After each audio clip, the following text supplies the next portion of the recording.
to Mr. Kozak nerding out about movies. If you're watching the second video, what can I say? You're one of my favorite people. It was All the President's Men that I was thinking of. By the way, it's of course All the King's Men is the thing that they're playing off of. There we go. Okay, so four more categories left. One that I really wanted to talk about was poverty. And just thinking about what poverty looks like across the country and across time. On the waterfront is a really good, if you kind of want a sense for like why unions are necessary and how they formed, and then how they got too big and kind of the dangerous element of, again, giving people a little bit of power over other people. On the Waterfront's just a fantastic film with one of the greatest performances ever by Marlon Brando. The Florida Project is a more contemporary film. It takes place in hotels that are just outside of Disney World in Orlando, Florida. And the stark contrast, the poverty that's there compared to all these tourists and all the dollars that go through that location. Really heartbreaking, very fantastic film. Sullivan's Travels is more of a comedy about a super rich man who's he is out of ideas, and so he's going to dress up like a poor person to understand what it's like to be poor, and therefore gains a lot of empathy. It's a really powerful picture. It takes place during the Great Depression. So for those of you who are kind of interested in the Great Depression, Sullivan's Travels is a nice mix of comedy and drama. Winter's Bone takes place in very rural Missouri, and just this girl kind of has to survive on her own, it's just a very powerful film. That's very close to home for us, and we kind of get to see a different side of our own community. And then I put I, Tonya on here, which is about Tonya Harding, who grows up pretty poor and really is kind of the quintessential American story. She kind of could be Rudy, only there's a white trash background there, and there's this and that and the other. And she really becomes one of the people that America loathes by the end of her story. And I think inappropriately loathes after seeing this kind of biopic. And it's just a really fantastic movie on top of everything else. Mixture of really sad and really funny.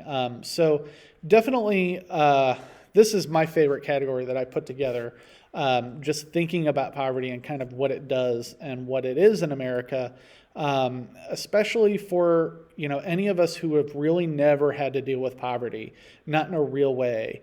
I think about even when I was just out of college and living on my own, and my parents were not supporting me, even though they kind of should have been. And there was still, if I really needed them, they would have been there. And so even I don't know what real poverty is like, even though I've kind of faux lived through it, and certainly not for very long. So it's very powerful to understand something about poverty in the United States. So sports movies, I am not the biggest sports movie fan, although I could easily have put 5 movies about boxing on here. Rocky and Raging Bull are very different movies about boxing. Rocky, I almost could have put under the Hope Triumph movies, but it's kind of real and tough and also dealing with poverty. Actually, most of your sports movies do. Raging Bull is just a tour de force of a film that I could not put on this list somewhere. Moneyball is about, sabermetrics and looking at baseball in these different ways. So if you're a big math person, or if you're a big baseball person, or if you like the study of statistics and all that stuff, Moneyball might be up your alley. Pun intended, sports category. The Rider is about a rodeo rider who can't do it anymore. And just a different kind of sport, really beautiful, quiet movie. That again just deals with a lot of the other thing. Sports movies are going to deal with things like poverty because so many people come from nothing, and that's their way out. So some blend there, and then Miracle. Miracle, of course, this story about the 1980 American Olympic team that managed to beat the Russians. Just a great. Another one I could have put under Hope Triumph, but if you're looking for like a really gritty movie about the underbelly of America, then Miracle would be like the opposite of that, right? It's going to just be stars and stripes and everybody's happy all the time, and we know we're going to triumph at the end of this adversity because history has already been written. Of course, I didn't want to leave out crime. And so I thought a lot about, there's so much to do with crime that's kind of different. So I wanted to give us an idea of crime from the organized crime sense, and Goodfellas is the absolute best movie to watch if you want to understand something about organized crime.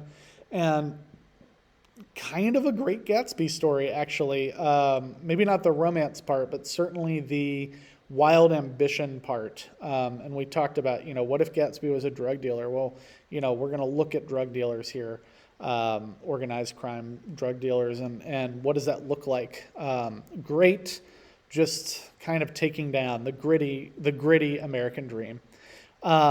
Training Day is it's a movie where Denzel Washington maybe gives his best performance, and kind of a very different look at what the hood is, and again, how people who are abusing power can use that power to hurt a lot of other people around them. And it's a morality play. We start with a cop who thinks he's learning the ropes, and here he's matched with this cop who's maybe the most real domestic terrorist almost that you can imagine. I wanted to put a movie like Hell or High Water on here because it's a cops and robbers movie in like a really real sense. But again, poverty motivates the robberies and does so in a really interesting way, and totally different. Like their crime for gain is just in a different way than the organized crime like Goodfellas is, or even the kind of savage crime of Training Day.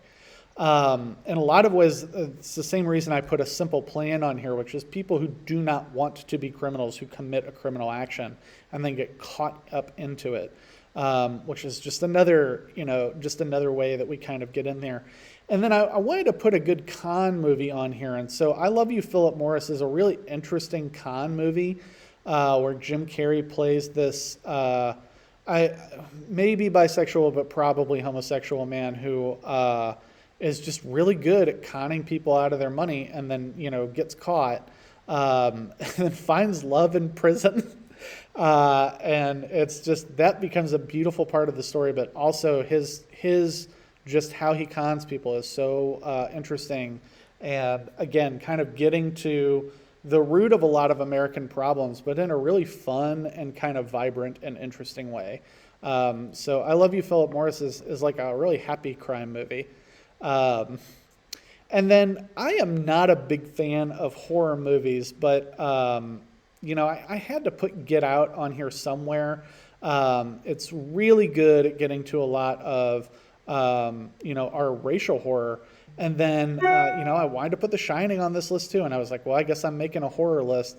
I went very old school with Halloween. The kind of moralistic telling of, all these teenagers who, want to have sex with each other, and the consequence is murder, especially penalizing young women. And Halloween is that story.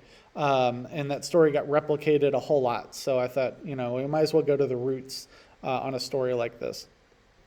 Gone Girl is the suspense version of this, which there's a lot of horrific elements in Gone Girl. I felt comfortable putting it here. but also kind of dealing with power and power play and finances and all that other stuff that kind of goes into what is the real American dream, and then how is it turned inside out on itself. And then Zombieland, again, I didn't want to put too many movies on here that didn't deal with a real America. This is, what if everybody's zombies? But I think just a really good mix of satire and horror and comedy that also gets to something about America itself in some interesting ways. And so, guys, that's my list. Thanks for hanging with me to just geek out about it. I hope you take the opportunity to watch a couple of these films and give this a go. If for no other reason, just to kind of, open your eyes a little bit. I would say a few things very specifically that I'll have to put in print somewhere because I doubt anyone's listening at this point.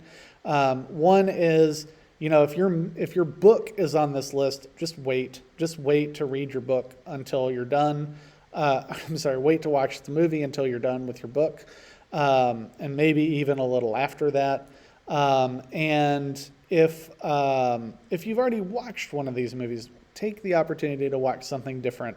That's why we're here to explore, right? That's why I want to give you a lot of options. All right. Well, I hope you enjoy the project, and there we go.